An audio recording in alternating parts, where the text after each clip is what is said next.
সাম্প্রতিক সময়ে ইসরায়েল ও হিজবুল্লাহর মধ্যে উত্তেজনা বেড়ে গেছে। ইসরায়েল হিজবুল্লাহকে লক্ষ্য করে হামলা চালাচ্ছে এবং হিজবুল্লাহ পাল্টা রকেট হামলা চালাচ্ছে। এই সহিংসতার ফলে ইসরায়েল লেবানন সীমান্তে উত্তেজনা তীব্র হয়ে উঠেছে এবং যুদ্ধের আশঙ্কা সৃষ্টি হয়েছে।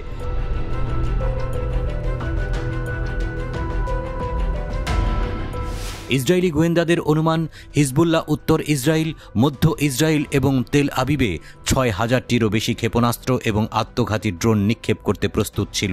হিজবুল্লাহ যে স্থাপনাগুলোকে হামলা করার লক্ষ্য নির্ধারণ করেছিল তার মধ্যে ছিল মোসাদের সদর দপ্তর এবং ইউনিট ৮২০০, যা ইসরায়েলের জাতীয় নিরাপত্তা সংস্থা হিসেবে গণ্য।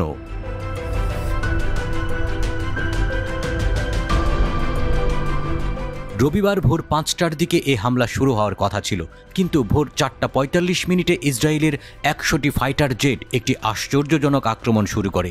হিজবুল্লাহর লঞ্চার এবং ক্ষেপণাস্ত্র দুটিই ধ্বংস করার দাবি করে ইসরায়েল। গত ৮ অক্টোবর থেকে হিজবুল্লাহ ইসরায়েলে ৬,৭০০টি ক্ষেপণাস্ত্র এবং ড্রোন নিক্ষেপ করেছে।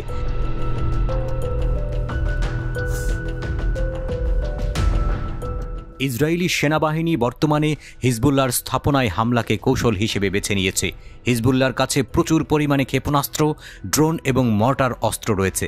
২০০৬ সালের যুদ্ধের অভিজ্ঞতা থেকে বর্তমানে তাদের সক্ষমতা বৃদ্ধি পেয়েছে এবং তারা ইসরায়েলে বড় আকারের আক্রমণ চালাতে সক্ষম।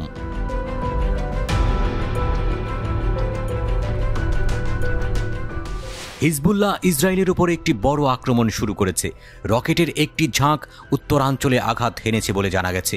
ইসরায়েলি মিডিয়া লেবাননের সীমান্তের কাছে কাফর ইওয়ালের কাছে হিজবুল্লাহর এন্টি ট্যাঙ্ক গাইডেড ক্ষেপণাস্ত্র হামলায় হতাহতের বিষয়টি নিশ্চিত করেছে।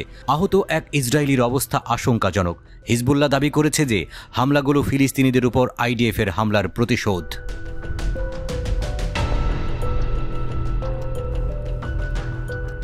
ইরানের পররাষ্ট্রমন্ত্রী আব্বাস আরাকচি বলেছেন, লেবাননের হিজবুল্লাহর প্রতি সমর্থন অব্যাহত রাখা তেহরানের মূল নীতির অংশ।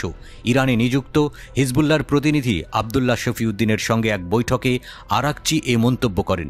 তিনি প্রতিরোধ ফ্রন্ট এবং ইসরায়েলের দখলদারিত্বের বিরুদ্ধে আঞ্চলিক দেশগুলোর বৈধ লড়াইয়ের প্রতি ইরানের সমর্থন ব্যক্ত করেন।